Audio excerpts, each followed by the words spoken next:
이 시편 60편에는요, 시편에서 가장 긴 표제어가 등장합니다. 화면을 한번 띄워주시겠습니까? 시편 18편이라고 되어 있는데 시편 18편이 아니고 시편 60편입니다. 성경에 있는 시편에 150편까지 있는 시편의 많은 여러 부분들 중에서 가장 긴 표제어가 이 시편 60편에 달려있는 표제어입니다. 뭐라고 적혀있는고 하니 다윗이 교훈하기 위하여 지은 믹담, 인도자를 따라 수산 에두세 맞춘 노래, 다윗이 아람 나하라임과 아람 소바와 싸우는 중에 요압이 돌아와 에돔을 소금 골짜기에서 쳐서 12,000명을 죽인 때에라고 굉장히 길게 나옵니다. 사실은 표제어가 굉장히 좀 낯설기도 합니다. 수산 에두시라는 말도 나오고, 지난번에 살펴보았던 믹담이라는 단어도 나오고, 또 그런가 하면 나하라임, 아람 나하라임, 아람 소바, 이런 이름조차 생소한 낯선 지명이나 족속들의 이름이 나오기도 하는데요. 중요한 건 제가 빨간색으로 해놨습니다. 중요한 부분. 이 시가 어떻게 지어진 시냐? 다윗이 교훈하기 위하여 지은 믹담이라고 되어 있습니다. 교훈을 목적으로 만든 노래라는 것이지요. 누가 이것을 지었습니까? 다윗이 지었는데 이 노래를 지을 때의 배경이 어떤 상황이냐면요. 전쟁 중에 여러 전투에서 싸우면서 부른 노래입니다. 여기 표제어에 나오는 아람 나하라임, 또 아람 소바, 그리고 하나의 이방 족속이 더 나오죠. 에돔, 이렇게 세 족속이 나오는데요. 우리나라로 치면 지금 그러니까 다윗 왕이 전쟁을 하고 있어요. 어떤 나라 전쟁하고 있냐면 아람 족속과 싸우고 있습니다. 우리나라로 치자면 한 의정부 이쪽 파주 여기 중부 지역에서 싸움을 하고 있는 중인데, 남쪽에서 위치로 따지면 대충 한 포항쯤, 울산쯤 되는 그 지역 정도 떨어진 곳에서 에돔과도 싸움을 하고 있는 거예요. 요압이 그쪽 지역에 있는 소금 골짜기에서 그들과 싸우고 있습니다. 요압은 자기의 부하 아닙니까? 충성스러운 장군이었는데 그렇게 싸우고 있는데 또 윗지방에서도 싸우고 있는 겁니다. 그러니까 여러 싸움을 동시에 하고 있는 상황이라는 거지요. 그래서 다윗이 한 곳에 군사를 집중할 수 없는 상태였습니다. 군사가 나눠져서 지역적으로 계속 여러 싸움을 해야 되는 그런 상황을 배경으로 하고 있습니다. 오늘 본문의 배경은 전쟁 중에 교훈을 위해서 만들어진 시라는 것을 조금 염두에 두시고 살펴보시면 은혜가 될 것 같습니다. 오늘날에도 수많은 전쟁이 있습니다. 지금 세계적으로 전쟁 중인 우크라이나, 러시아와의 전쟁, 이런 전쟁 같은 총의 전쟁도 있고요. 그런가 하면 코로나 바이러스로 대변되는 암이나 이런 질병과도 같은 사투를 벌이고 있는 전쟁들도 존재합니다. 우리 인류는 항상 전쟁하며 싸워왔습니다. 그래서 우리 인생을 빗대어 전쟁터에 빗대어 말하곤 합니다. 오늘 본문이 우리에게 주는 분명한 메시지가 있어서 함께 나누고자 합니다. 전쟁처럼 치열한 삶을 살아가는 우리가 오늘 마음에 새겨야 될 승리의 교훈이 있는데, 저는 이 승리의 교훈을 3가지 정도로 요약해 보고자 합니다. 오늘 마음판을 잘 새기시면 좋겠는데요. 승리의 교훈을 노래하라는 것, 오늘 설교 제목으로 붙여보았습니다. 한번 따라 하실까요? 승리의 교훈을 노래하라. 이제 어떤 승리의 교훈이 오늘 본문에 있는지 함께 살펴보길 원합니다. 첫째, 문제를 주신 분이 해결의 열쇠도 갖고 계신다는 것입니다. 제가 다시 한번 말씀드릴게요. 첫째는 문제를 주신 분이 해결의 열쇠도 갖고 계시다는 사실입니다. 말씀드린 것처럼 본문은요, 전쟁 중인 상태에서 다윗이 교훈을 위해서 지어 부른 노래입니다. 이 노래 안에 다윗의 심정, 다윗의 마음, 간절한 또 절박한 심정이 잘 나타나 있습니다. 사무엘하에서는 다윗이 어디를 가든지 이기게 하셨다. 그래서 이긴 장면들이 굉장히 많이 나오지만 다윗이 수없이 많은 전쟁을 치르면서 백전백승 다 이겼던 것은 아니었던 모양입니다. 오늘 시편 60편을 보면 패배의 그림자가 어둡게 드리워진 느낌이 강력하게 나타나고 있습니다. 이 본문을 한번 살펴보면 좋겠는데요. 지금 이스라엘이 만난 큰 위기를 우리가 1절, 2절, 3절에서 볼 수가 있습니다. 다윗이 고통스럽게 절규하며 하나님 앞에 기도하고 있는데 그 내용이 무엇인가? 1절부터 3절까지를 우리 다시 한번 한 목소리로 읽어보면 좋겠습니다. 같이 읽겠습니다. 시작! 하나님이여 주께서 우리를 버려 흩으셨고 분노하셨사오니 지금은 우리를 회복시키소서.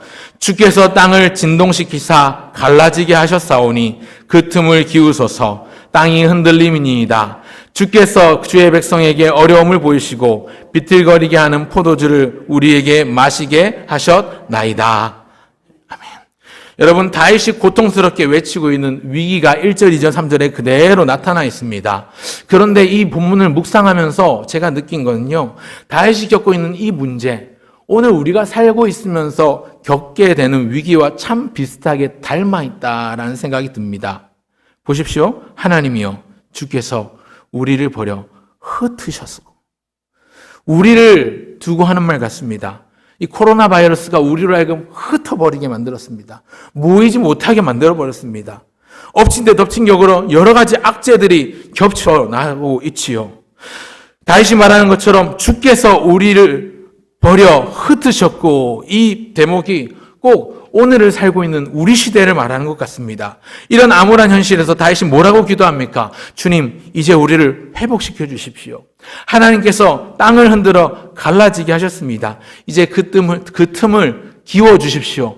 그렇게 간절히 기도하고 있습니다. 갈라진 그 틈을 이제 주님이 메워 주십시오. 이렇게 말씀하며 기도하고 있습니다. 저는요, 이 1절부터 12절까지 말씀을 읽었는데요. 오늘 굉장히 자주 등장하는 아도나이라는, 히브리어 아도나이라는 단어가 있는데 주께서라는 단어가 계속해서 등장을 해요. 1절에도 보면 하나님이요 주께서 우리를 흩으셨다. 2절에도 주께서 땅을 진동시키다 갈라지게 하셨다. 3절에도 주께서 주의 백성에게 어려움을 보이셨다. 이후에도 계속 주께서라는 단어가 무려 히브리어 원문으로 우리 성경에는 7번 정도 나오는데 원문을 보면 10번에 걸쳐서 등장을 합니다. 여러분, 이것이 무엇을 의미하냐면 우리의 문제가 참 많지만 그 해결을 주님이 갖고 계시는데 왜 그 주님이 그 해결을 갖고 계시는가? 그 해결의 열쇠를 갖고 계시는가? 문제를 주신 분이 주님이시기 때문이라고 정리해 봅니다. 묵상을 통해서 깨닫게 됩니다. 여러분, 우리 인생길은요, 한번 다음 화면 보여주십시오. 우리 인생길은요, 평탄한 길만 있지 않습니다. 쉽게 펼쳐진 광활한, 굉장히 똑바로 된 쉬운 길이 있으면 얼마나 좋겠습니까? 그런데 이런 평탄한 길만 있지 않습니다. 오히려 그 다음이요, 평탄한 때보다 그렇지 않은 굴곡지고 거친 길을 갈 때가 훨씬 많습니다. 우리 인생이요. 나오는 사진은요, 이탈리아에 있는 실제로 존재하는 길인데요, 굉장히 험준한 알프스 산맥에 있는 도로입니다. 저기서 사고가 난 1년 중에 사고가 그렇게 많이 난대요. 차가 이게 어느 순간 껐떡하면 절벽으로 떨어지는 거예요. 그래서 이 도로를 지금은 정상적으로 운행을 안 한다고 합니다. 왜냐하면 너무 위험해서. 그래서 지금 차들이 안 보이죠, 사진상으로는. 이 알프스산을 지나가는 도로가 굉장히 위험한, 여러분, 이런 길을 걸어가는 것처럼 우리 인생길이 평탄한 길, 탄탄대로만 있는 게 아니라 때때로 이런 무서운 협곡도 있고요. 또 다음 화면이요. 때로는 진짜 위험천만해 보이는 절벽과도 같은 그런 골짜기를 지나는 순간이 있습니다. 그런데요, 우리만 아니라 다윗도 그랬던 것 같습니다. 여러분, 다윗이 누굽니까? 말씀을 보시면요, 다음 화면 띄워주십시오. 사무엘하 8장 6절에 보면 우리가 잘 살펴보았죠. 다윗이 어디로 가든지 여호와께서 어떻게 하셨다고요? 이기게 하시니라. 또 신약 사도행전 13장 22절에 보면 다윗을 하나님께서 왕으로 세우시고 증언하여 이르시되 내가 이새의 아들 다윗을 만나니 내 마음에 맞는 사람이라 내 뜻을 다 이루리라. 이렇게 하나님이 말씀하실 만큼 다윗은 하나님이 사랑하셨던, 하나님이 사랑을 받았던 사람이 다윗입니다. 어딜 가든 이기게 하셨고 내 마음에 맞는 사람이라, 내 마음에 합한 자라 칭함받는 다윗인데, 그렇다면 만사가 형통해야 될 것 같은데 시편 60편에 나오는 이 다윗의 심정을 보면 정반대입니다. 땅을 갈라지게 하신 하나님께 다윗은요, 고통스러운 마음으로 절규하고 탄식합니다. 말씀드린 것처럼 이 군사를 한 곳에 집중할 수가 없는 상태였어요. 군사들이 흩어져 있는 상황이었습니다. 그러니 흩어져 있으니까 이길 가능성이 그만큼 떨어지지 않겠습니까?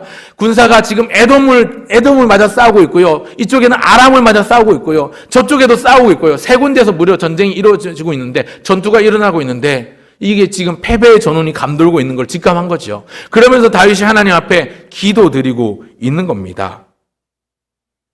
오늘 다윗이 경험한 이 위기는요, 오늘 우리가 살면서 겪는 위기와 참 많이 닮아 있습니다.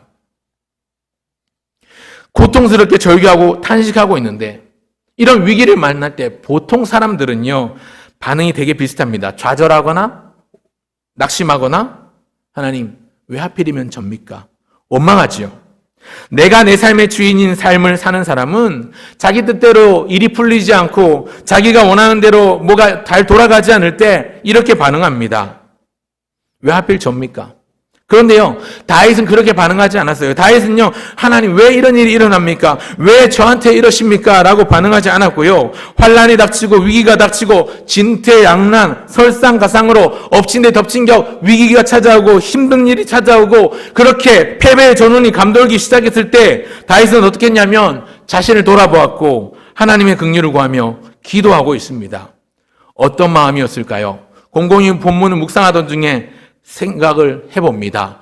주께서라는 단어에 키워드가 있다고 생각합니다.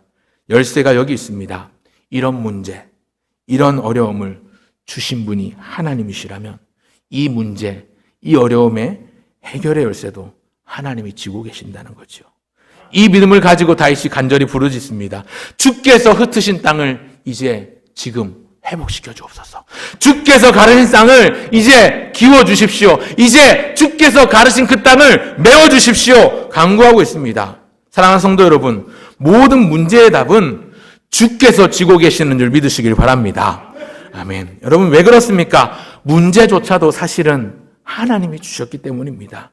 문제조차도 어려움조차도 하나님이 주셨기 때문에 이 문제를 풀기 위해서는, 이 어려움을 해결하기 위해서는 문제의 출제자이신 하나님께 나아가면 되는 거지요.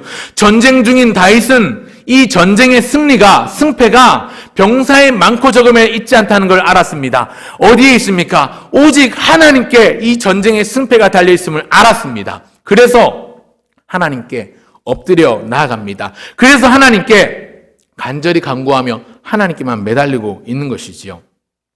여러분, 온 세상을 망쳐놓은 코로나19가 지난 3년 동안 우리로 하여금 참 많은 것들을 생각하게 했지요. 그동안은 생각하지 못했던 것들을 생각하게 만들었습니다.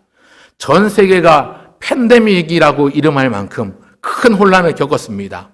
코로나 초창기에, 이게 2019년 겨울에 12월 달에 생겨난, 그래서 19라고 명명이 된 코로나19 바이러스가 이 초창기에 2020년이 되고 나서 사람들이 굉장히 불안하니까 마트에 사람들이 많이 몰리면서 뭐 컵라면이고 생필품이고 다 동나기 시작하고 물가가 요동을 쳤습니다. 그 물가 요동치기 시작했던 물가는 지금도 여전히 이어지고 있고요.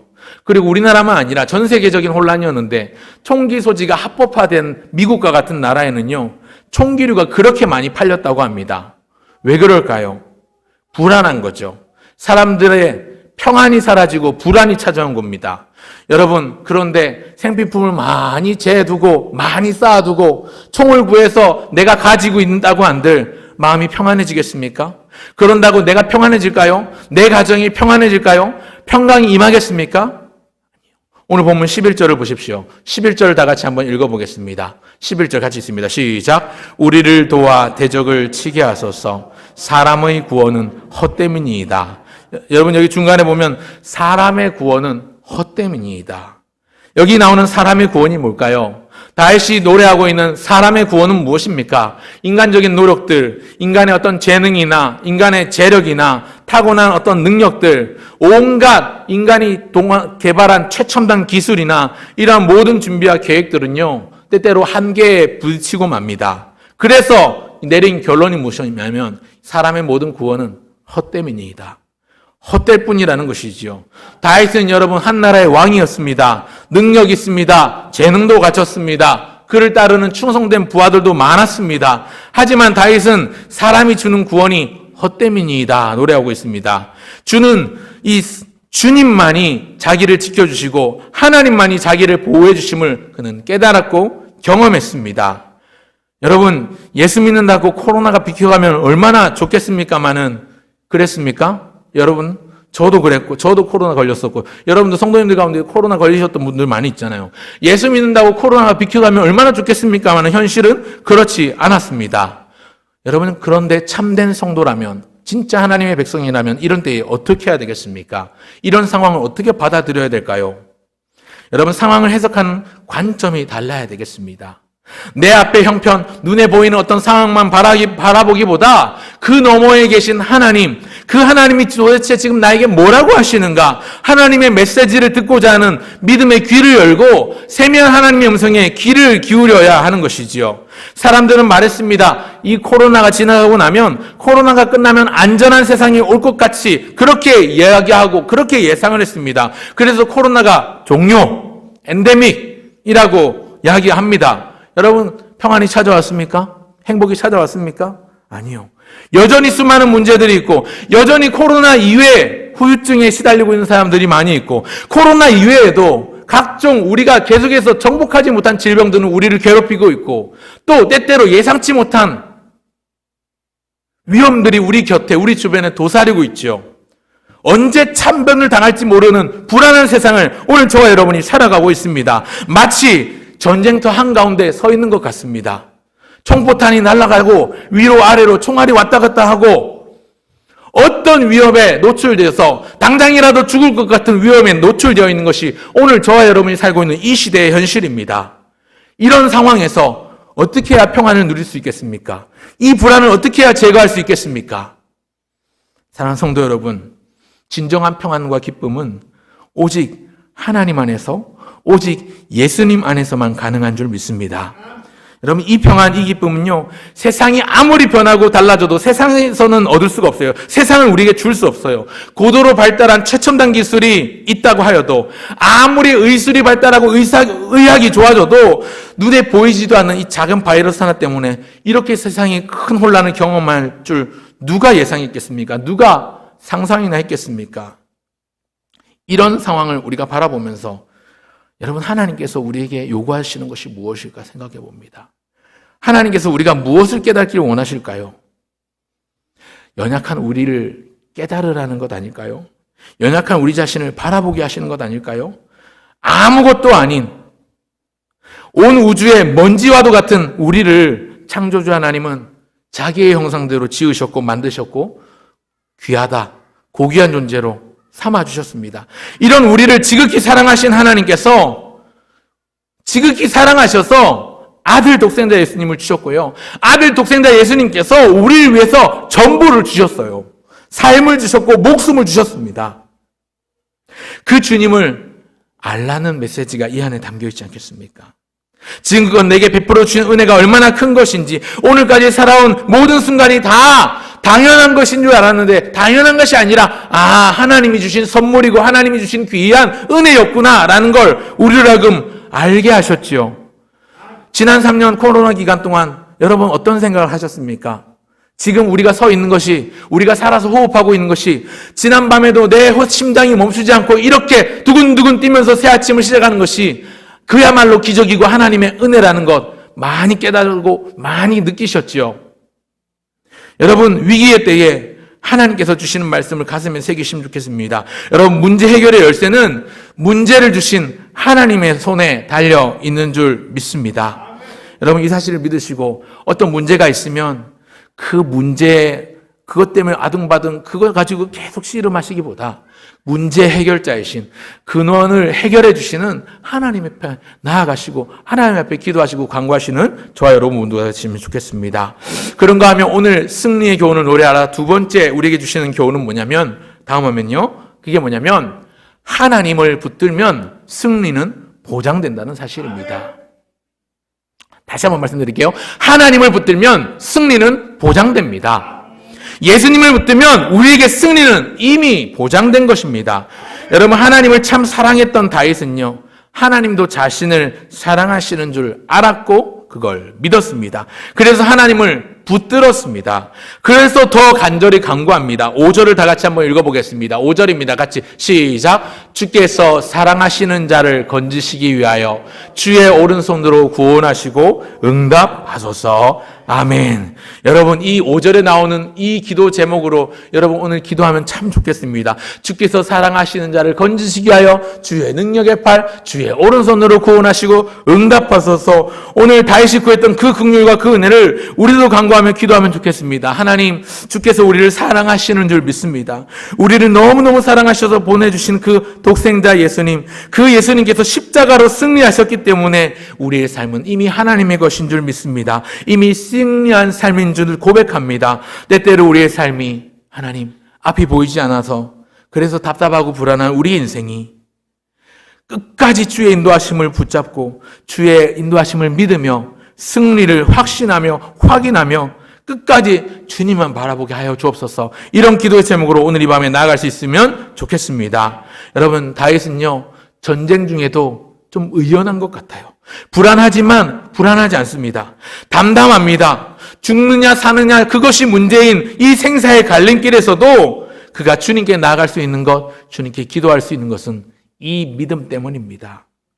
하나님의 약속을 믿는 믿음, 하나님의 말씀을 전적으로 신뢰하는 믿음입니다. 여러분 6절, 7절, 8절을 보시면 이런 말씀이 나오는데요. 6절과 7절 제가 한번 읽어보겠습니다. 8절도 그렇긴 한데 6절, 7절만 읽으면 하나님이 그의 거룩하심으로 말씀하시되 내가 뛰놀리라. 내가 세겜을 나누며 숫꽃 골짜기를 측량하리라. 길르앗이 내 것이요 므낫세도 내 것이며 에브라임은 내 머리에 두고요 유다는 나의 규이며 이렇게 말씀하지요. 8절에도 모압은 나의 목욕통이고 에돔은 나의 신발을 던지리라. 블레셋은 나로 인하여 소리를 지르리라. 그렇게 말씀하고 있는데 이게 무슨 말이냐면요, 현재 상태가 아무리 위태롭고 간당간당해 보이고 아무리 질 것 같이 보여도 하나님이 뭐라고 말씀하시냐면 이 땅 내 것이다. 거기도 내 것이다. 이것은 너에게 약속한 내 땅이다 라고 외치시는 하나님의 모습을 보여주는 것이죠. 그렇기 때문에 이 말씀은 6절, 7절, 8절은 말씀은요 곧 나는 내가 승리한 사람이다. 내가 승리한 존재다. 내가 이긴다. 너는 져도 내가 이긴다. 너는 내 편에 서기만 하면 된다. 이 말입니다. 그러니까 하나님 편에 서기만 하면 이길 수밖에 없다는 거죠. 다윗은 하나님의 말씀을 그대로 믿었습니다. 여러분, 오늘 우리 인생이 붙들어야 될 약속이 있습니다. 우리의 삶이요, 우리의 마음의 원함을 따라 우리 뜻대로 안 사라져도, 우리 뜻대로 일이 풀리지 않는다 해도 담대해야 될 이유가 여기 있습니다. 현상을 바라보지 않고 현상 그 너머에 있는 하나님의 약속을 바라보는 것. 우리는 이것을 두 글자로 믿음이라고 합니다. 과거부터 이제까지 우리를 인도해 주셨던 도움의 돌 대신 에베네셀 하나님, 그 하나님이 지금도 우리를 도와주시기 위해서 오늘도 우리와 함께 하시는 임마누엘의 하나님이 되시고, 때때로 내 부족함과 내 연약함이 있을 때마다 그 모든 것들을 채워주시는 여호와 일의 하나님 뿐만 아니라 앞으로도 이제로도 영원토록 우리의 삶을 이끄시고 인도해 주실 목자 되신 여호와 로이 하나님, 그 하나님께서 오늘 저와 여러분 가운데 함께 하시는 줄 믿으시길 바랍니다. 그렇기 때문에 여러분, 내 눈앞에 있는 현실을 바라보지 않고 그 현실 너머에서 일하고 계시는 하나님을 바라보셔야 합니다. 그 하나님을 바라볼 때 우리는 어떤 상황이라도 힘을 낼 수 있고요, 어떤 상황이라도 뒷걸음질 치면서 도망가는 게 아니라 담대하게 맞설 수 있는 용기가 생겨나는 것입니다. 마침내 하나님께서 승리하실 것이고 이미 승리하셨고 우리를 하여금 그 승리에 동참하게 하실 것이기 때문에 그렇습니다. 그런 의미에서 하나님의 백성된 저와 여러분이 반드시 해야 될 일이 있는데 그것이 무엇인가? 4절을 보여주십시오. 4절을 보시면요, 같이 읽겠습니다. 시작. 주를 경외하는 자에게 깃발을 주시고 진리를 위하여 달게 하셨나이다. 셀라. 주를 경외하는 자에게 선물을 주세요. 이 선물은요, 깃발이에요. 깃발을 주셔서 어떻게 하시냐면 진리를 위하여 그 깃발을 달게 하십니다. 여러분, 전쟁에서요, 깃발은 그 부대가 어느 소속인가, 어디 부대인가를 나타내는 그런 기능을 합니다. 진리를 위해서 깃발을 달았다는 말은 나는 진리의 군대다, 진리의 신 하나님의 군대다 라고 그 군대의 소속을 표시하는 거지요. 사랑하는 성도 여러분, 오늘 여러분 어떻습니까? 나는 어떻습니까? 그리스도이신 예수님의 군대에 속해 있는 것을 여러분 확실히 믿으십니까? 아멘. 여러분 그것을 세상 앞에 선포하며 드러내는 삶을 살고 계십니까? 그 깃발을 자랑스럽게 여기고 계십니까? 여러분 자녀들에게 그렇게 가르치십니까? 너는 하나님께 속한 사람이야. 너 하나님께 속한 사람이고 너 하나님의 군대니까 세상 앞에 당당히 맞서야 돼. 그렇게 가르치고 계십니까? 여러분 깃발을 달면요 반드시 지켜야 되는 무언의 약속이 있어요. 부대끼리 깃발을 이렇게 신호를 할 때 반드시 지켜야 되는 약속 중에 하나가 뭐냐면 한 깃대에는 여러 개의 깃발을 꽂지 않습니다. 한 깃대에는 한 깃발만 꽂습니다. 우리가 정말 하나님께 소속된 하나님의 군대라면 그리스도 예수님 안에 속한 하나님의 군대 마하나임이라면 예수 그리스도의 깃발 하나만 꽂아야 합니다. 거기 깃대에다가 내 정욕의 깃발도 꽂고 세상의 어떤 깃발들 꽂고 명예나 돈이나 권력의 깃발 이런 것들은 꽂으면 안 돼요. 기꺼이 망설임 없이 뽑아내버리고 혹여 그 깃대 안에 예수 그리스도의 십자가의 깃대 외에 다른 깃발이 있다면 오늘 이 시간 성령님께서 저와 여러분의 마음을 감화하셔서 모든 깃발을 뽑아내고 오직 주님의 깃발만 꽂아 놓으시기를 바랍니다. 여러분 그리스도인은 오직 예수 그리스도의 승리의 깃발, 그 십자가의 깃발만을 꽂고요. 겸손하지만 당당하게 세상 앞에 깃발을 휘날리며 전진해야 합니다. 여러분 깃발을 휘날린다라는 것은 승리를 뜻합니다. 다음 화면 보여주십시오. 올림픽에 나간 선수가 금메달을 따고 시상대에 올라서 자기 나라의 국기가 올라가는 것을 볼 때 이것을 승리라고 하지요. 또 다음 화면요. 또 경주에서 1등으로 들어온 사람이 자기 나라의 국기를 손에 들고 흔드는 세레모니를 하는 것도 승리를 나타내는 것입니다. 또 다음에 하면요. 그런가 하면 월드컵 축구 이런 데서 우승한 나라가 자기 나라의 국기를 흔드는 것도 승리의 마음을 담은 겁니다. 앞에 나오는 사진은 2002년 한일 월드컵 때인데요. 여러분 그때 우리 참 뜨거웠죠. 우리나라 경기가 열릴 때면 경기장 안에 애국가가 울려 퍼지면서 관중석 위로 올라가던 그 초대형 태극기는 우리의 소름을 돋게 만들었고 우리의 가슴을 뜨겁게 만들었습니다.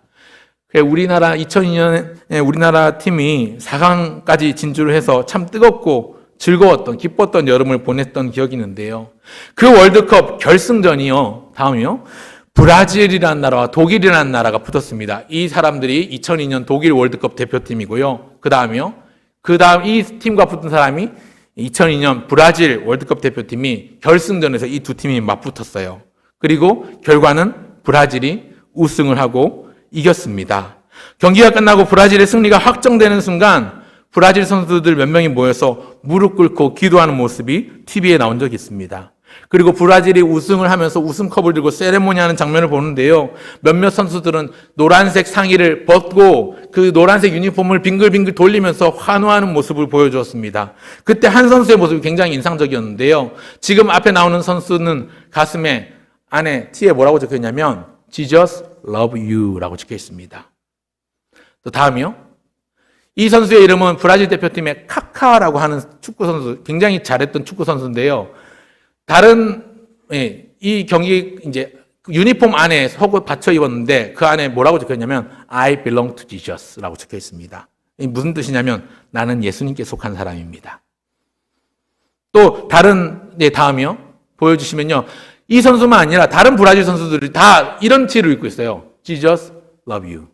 예수님은 당신을 사랑합니다. 예수님은 우리 모두를 사랑합니다. 예수님은 인류를 사랑합니다. 이런 메시지를 듣고 있는 티셔츠를 입고 있어요. 이때 2002년도 브라질 대표팀이요. 하나님을 신실하게 섬기는 크리스찬들이 많았다고 합니다.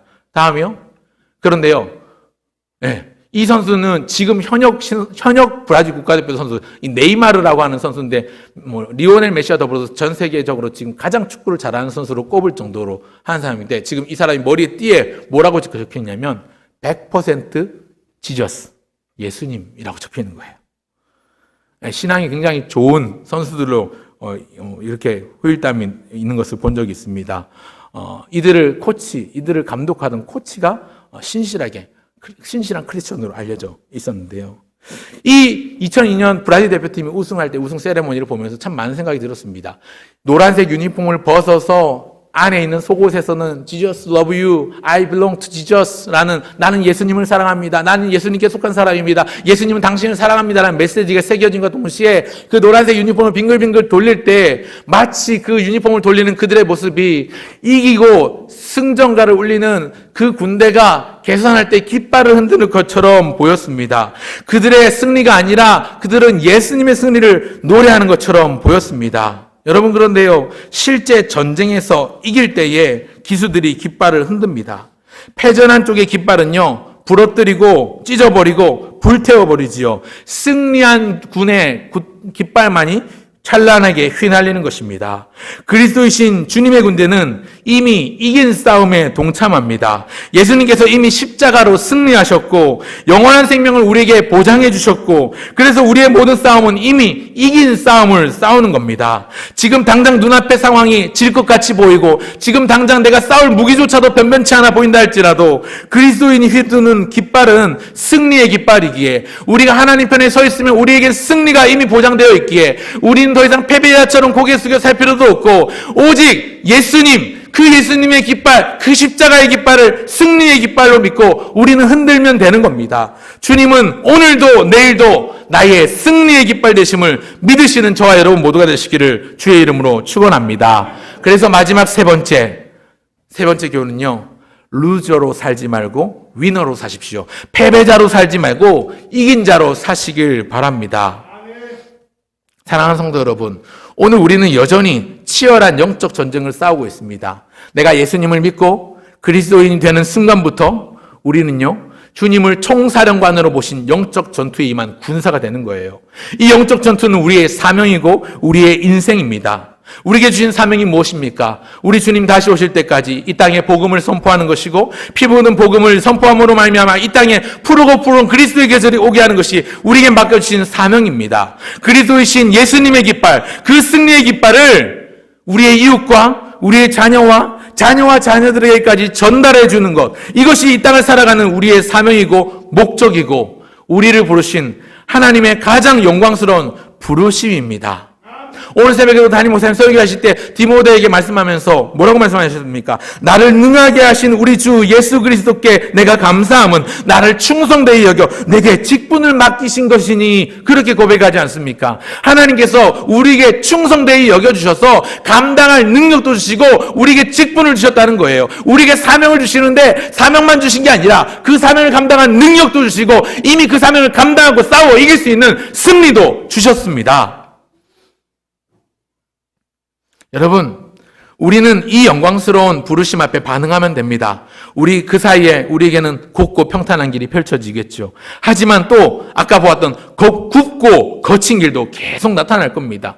때때로 갈라지는 듯한 고통을 경험할 수도 있습니다. 때때로 오늘 본문 1절 2절이 노래하는 것처럼 하나님이 우리의 삶을 흩어버릴지도 모릅니다. 때때로 우리를 아프게도 하실 것이고 때때로 우리를 넘어지게도 하실 것입니다. 그러나 한 가지 분명하고도 확실한 사실, 우리는 이미 이긴 싸움에 승리하고 승리한 싸움에 이미 동참하고 있다는 사실입니다. 당장 우리가 사는 매일매일의 삶에 눈앞의 일을 한 치 앞을 예상할 수가 없는 그런 시대를 살고 있지만 그래서 우리가 우리의 삶을 전쟁터로 비유할 때 참 그렇다라고 생각이 들긴 하지만 여전히 우리는 뜨거운 총포탄이 왔다 갔다 하는 치열한 전쟁터 한가운데 서 있는 것 같은데 여러분, 그런 전쟁터에서 나 혼자 싸우는 게 아니라 가끔 그 전쟁터에서 아군 전우를 만나면 얼마나 반갑고 애틋하겠습니까? 다음 화면이요.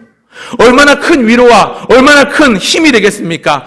총포탄이 화마 속에서 타오르고 있는 전쟁터 한가운데서 나 혼자 싸우고 있는 줄 알았는데 나 혼자 싸우는 게 아니라 함께할 전우가 있고 내가 다쳤을 때 나를 부축해줄 전우가 있다는 것, 얼마나 큰 힘이 되고 얼마나 큰 위로가 됩니까? 마치 이런 것처럼 한 주 동안 우리가 치열하게 세상 가운데 삶을 살아가고 있지만 우리가 교회에 모여서 예배하는 이 시간, 믿음의 전우들을 만나는 시간인지요. 성도의 교제의 아름다움은 여기에 있다고 생각합니다. 우리가 교회에 모이는 것이, 그래서 날마다 우리가 하나님 앞에 모여서 예배하는 것 하나님께 영광이 되지만 뿐만 아니라 우리가 혼자 아니라 모여서 예배하는 이것이 믿음의 동역자를 만나고 믿음의 전우를 만나서 서로에게 반가운 만남이 되고 서로를 향한 애틋함으로 비장한 예배를 드리고 우리가 교제하는 순간이 서로에게 위로가 되고 응원이 되고 격려가 되면 참 좋겠습니다. 여러분, 같은 시대에 같은 교회에서 같은 하나님을 섬기면서 함께 신앙생활함이 내겐 감사이고 내겐 기쁨이고 내겐 행복입니다. 저뿐만 아니라 오늘 이 자리에 나오신 저와 여러분 모두가 그런 고백이 여러분들의 입술 가운데 터져나오게 되기를 주의 이름으로 축원합니다. 아멘. 여러분, 하나님의 손에 붙들려 계십니까? 날마다 주님과 동행하고 계십니까? 이미 승리하신 주님과 동행하기 때문에 우리는 승리가 보장된 하나님의 군대입니다. 지금 당장 내 앞에 상황이 어떻다고 해서, 내 환경이 힘들다고 해서 좌절하고 낙심하고 패배자처럼 고개 숙이고 살지 마십시오. 승리하신 주님의 군대답게 승리의 깃발을 흔드는 이긴 자의 삶을 사시기 바랍니다. 우리 예수님이 말씀하십니다. 다음 화면이요. 요한복음 16장 33절에 보면 예수님께서 마지막 날 심판대를 말씀하시면서 제 아들에게 이런 말로 위로하십니다. 이것을 너에게 이름은 너희로 내 안에서 평안을 누리게 하려 함이라. 세상에서는 너희가 환난을 당하나 담대하라. 내가 세상을 어떻게 했다고요? 이겼노라. 아멘.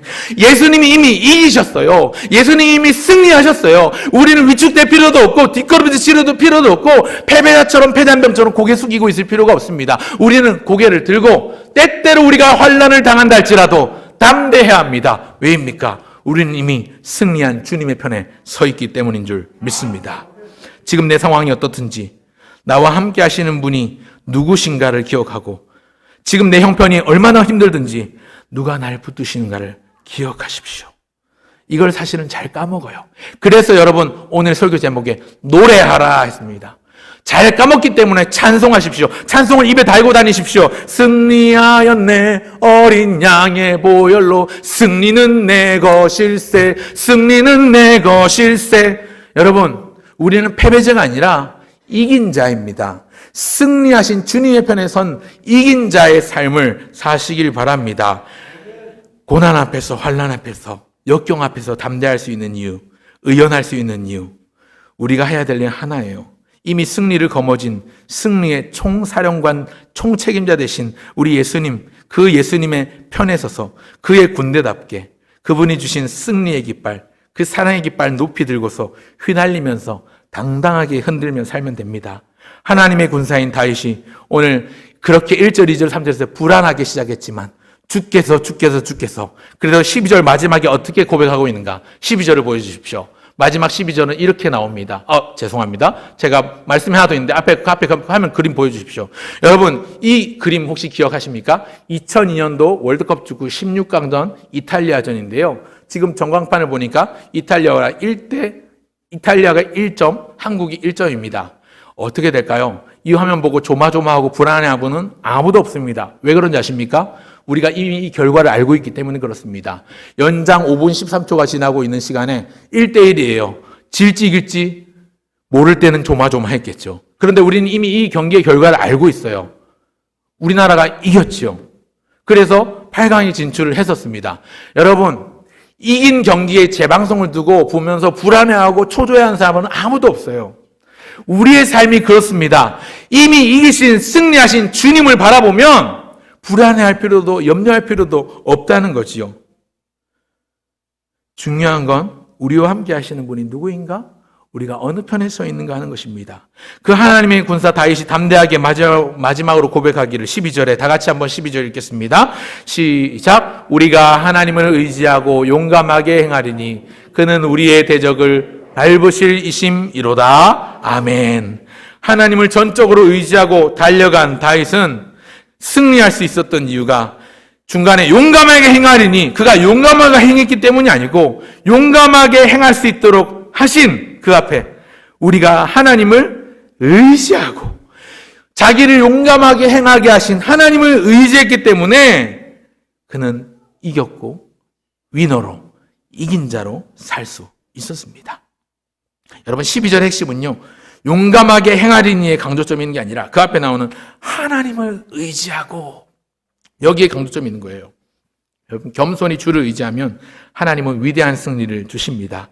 이 승리를 기대하면서 승리의 창가를 하나님 앞에 올리시는 저와 여러분 모두가 되시기를 주의 이름으로 축원합니다. 아멘.